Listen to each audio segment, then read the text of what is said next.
The first live-action Star Wars film since 2019 is coming to theaters in 2026 with The Mandalorian and Grogu. But are audiences ready for this? Is it going to work?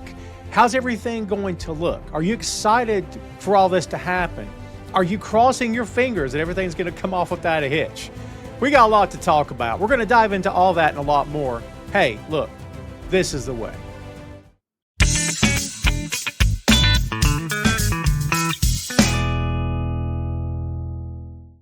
Hey, what's up, kids? Welcome back to Tom Clark Reviews, the only pop culture review show starring a guy named Tom Clark who looks like this, wearing this, and saying stuff. Before we go any farther here today, kids, do me a big favor, if you will. Hit like, subscribe, and turn on those notifications so you don't miss any future content from Boink Studios. Now, as you saw in the intro, yes, today we're going to talk a little bit about the brand new trailer for The Mandalorian and Grogu. This sucker dropped September 22nd, 2025. People are very excited about this, as they should be. I'm one of them. Hi, I'm a Star Wars dude over here. And as we said in the intro, though, kids, there's questions all the time about the Star Wars universe, post George Lucas. There's people who just flat out hate a lot of the stuff that's been done. There's folks who are ride and die with Star Wars no matter what happens, no matter what stories are being told. For me, I'm a lifelong fan, and I love a lot of the content that's come out post Lucas. But if I'm being straight, some of it has fallen a little bit flat for me.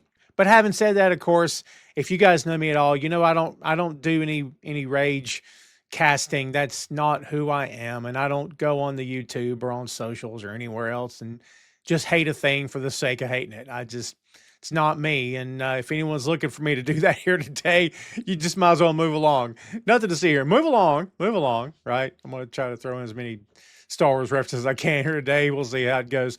But look, man, can I be honest with you? I'm excited for this. Again, don't know how you feel, but I'm a big fan of the show. If you guys have watched The Mandalorian, and hopefully you have, and, there's going to be that question here, as there is with the MCU, all the time, basically. Do you have to have watched the streamer in order to appreciate the movie? I'm going to be straight with you.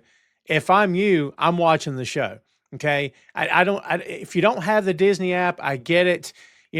Times are what they are. Money's tight. I totally understand. Borrow a password from somebody, man. Find a way to watch it.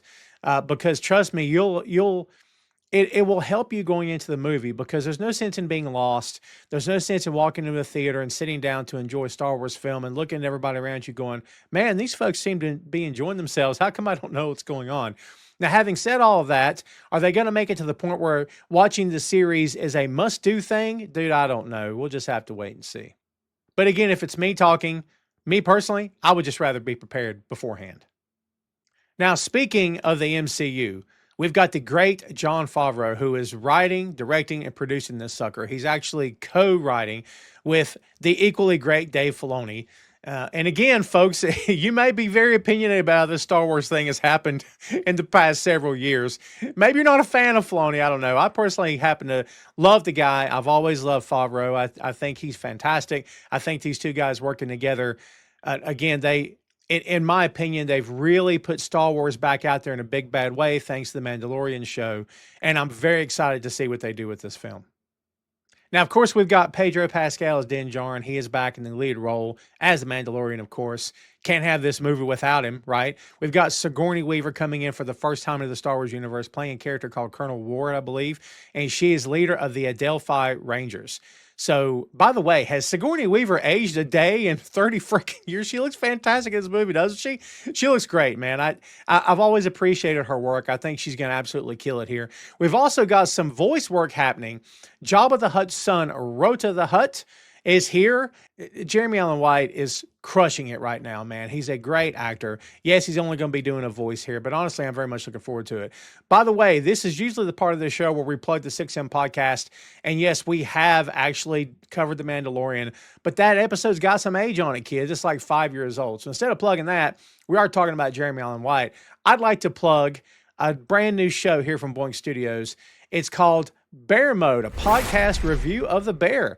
It's myself and 3 other fantastic podcast hosts, and we are doing a deep dive on the Bear series. It's right now available on Boink Studios.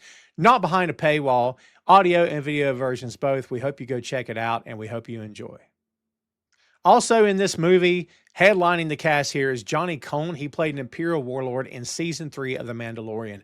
So there is going to be some connective tissue to the series, as we expected there would be, and that's a very good thing.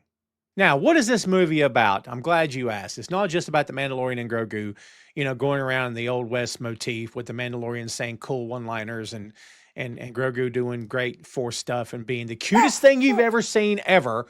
Okay, there's an actual plot here. And according to Disney, and also people who reported this a couple of days ago, the evil empire has fallen and Imperial warlords remain scattered throughout the galaxy. As the fledgling New Republic works to protect everything the rebellion fought for, they have enlisted the help of legendary Mandalorian bounty hunter Din Djarin and his young apprentice Grogu. Well, there you go, kids. We're off to the races. That's all I need. I'm going to go watch this movie. Anybody else? Can we just call today? Look. Dude, I'm insanely pumped up for this, okay? If you can't tell, yes, I'm a Star Wars fanboy. It's just how I am, man. It's how I roll. I'm very much looking forward to this film, kids. I'm not going to lie. Totally am. Now, as you may have guessed, this film does pick up after the events of The Mandalorian Season 3. And scattered throughout the trailer, there's some references to other things happening like Ahsoka, the Book of Boba Fett. I know people have strong thoughts on the Book of Boba Fett. I wasn't a huge fan. But, Boba Fett got his own TV show. On what planet does Boba Fett get his own TV show? If you told a young Tom in the 80s that one day Boba Fett's going to have his own TV show, I'd be like, what? He got knocked into Sarlacc. What are we talking about? But I digress. Yeah. So look, expect references throughout the movie. And again, it's another reason to be up on the Star Wars streaming universe. Am I saying that you got to go watch everything? Well, I don't guess you have to, but at least do some reading. Okay. Kind of educate yourself as much as you can, because I think when you get into the theater, you're going to see how all this unfolds. And again, kids, if I'm you, I just don't want to be lost. Now let's talk a little bit about Pedro. I'm a big Pedro Pascal fan. I seriously am. I don't understand the hate being leveled at this guy. People talking about, oh, there's too much of him. He's a working actor. I don't know what we're talking about. I really don't know what any of that means. The guy's a working actor. He is in demand. He is popular. He's over in a pro wrestling term. He's over, kids. I don't understand the hate. You're allowed to hate if you want. You're allowed to love whatever. It's up to you. I don't care. It doesn't affect me either way. But some folks going after this guy is just, it's insane to me. I'll never understand it. Again, I'm not online to do any of that crap, so I can't get it through my thick skull as to why people get so upset. The fact that he doesn't shave off the mustache and stuff, and he's publicly said that I'm never going to do it again because I don't look right. Dude, we recently reviewed on the 6M podcast, and I don't know if I'll share the link. Fine, I'm sharing the link. Check it out right there. Bam! You like that, don't you? Look, we reviewed The Equalizer Part 2, and yeah, Pedro's in that film, and kids without the mustache, it's rough. So I kind of see where he's coming from. But again, I just don't understand the hate. I will say this, since he is the leading man, and since it's his face that, people get so upset about the mustache or whatever, he's going to be taking the helmet off in the film. I don't know how many times. We're going to see him at least one time, you would imagine, right? I mean, does that affect the character? Anytime it happened in the show, we're like, you know what I mean? Because that's one of the things about the Mandalorian code is that helmet doesn't come off. There's a whole big backstory. I'll let you guys go look into it. But is that going to be a thing for the film? Now, I don't have this confirmed by anybody, but I'd be shocked if that helmet didn't come off. It's just one of the things that we're just going to have to wait and see. But again, as I said before, I'm a big fan of Pedro Pascal. I can't wait to see what he does in this film. Now, as we said at the intro, this is the first major Star Wars film on the big screen since 2019. That's a lot of time. It may not feel like a lot of time to you, but in Hollywood years and movie-going years, 6 years it's some serious time, kids. And, there's whispers going on here and there. There's folks already starting to criticize and saying things like, is this story too small to be a Star Wars film? Is the scale going to be big enough for the big screen, for IMAX, for goodness sake? Is it going to be is it going to have enough weight to be considered a major league Star Wars motion picture event on the big screen? The kind of Star Wars movies through the years that you would take your family to, and, as an adult, you're sharing it with your kids because you grew up watching it. Now your kids are growing up watching it. It's a big family event. I almost have to laugh when I read criticism like this. Guys, it's a Star Wars production. Does that mean I believe it's going to be 5-star just like that? Of course not. Do they get a pass because the Star Wars logo is on there? Of course not. Do they get a pass because Favreau's directing, Filoni's behind the scenes, the cast is here from the show, and Grogu, again, is so freaking adorable? No, they don't get a pass for any of that. A bad movie's a bad movie. Can we be honest? Doesn't matter what logo's on it. A bad movie's a bad movie, okay? But here's what I'll tell you. I think Jon Favreau's a pretty smart guy. And I think Dave Filoni is equally as smart. If there wasn't enough here to put on the big screen, do we believe in our heart of hearts that the folks at Disney, the folks behind the scenes would have said, I want you to push the Star Wars thing through. I don't care if it's done or not. Look, man, I guess anything's possible. And if, again, as I said before, people want to hate a thing because it's fun to hate a thing, I guess you can. It's whatever to me. But can I be honest with you? I'm going to give it the benefit of the doubt. Maybe I'm being too optimistic. Maybe I'm being too nice. I don't know what you want to call that. Gullible? I've been called worse, baby. I'll take that. But again, to me, in my head, I'm thinking, I just don't understand why we can't just wait and see what happens. That's what I'm going to do anyway. By the way, kids, before we go any farther, again, what do you want here? What is it that you want to see from this movie? Do you care anything about this movie at all? I'd love to know what you think. Do me a favor, folks. Hit me in the comments and let's talk about it. Now, tying into the idea of the first big budget Star Wars film, the first major theatrical release of a Star Wars film since 2019, let's talk about this, okay? What do the regular audience who maybe don't stay up on the streamers too awful much, what do they want? I tell you what they want. Can I be honest with you?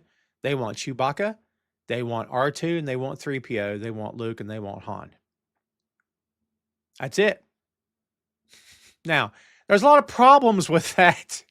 If you guys don't know what's happening with the timeline of The Mandalorian, the New Republic, and all that, and it's set after Jedi, and it's the years leading up to other events that have happened since then, and continuity is a beast sometimes in the Star Wars universe because we put this here and we retcon this and we put this over there and we went back and said this.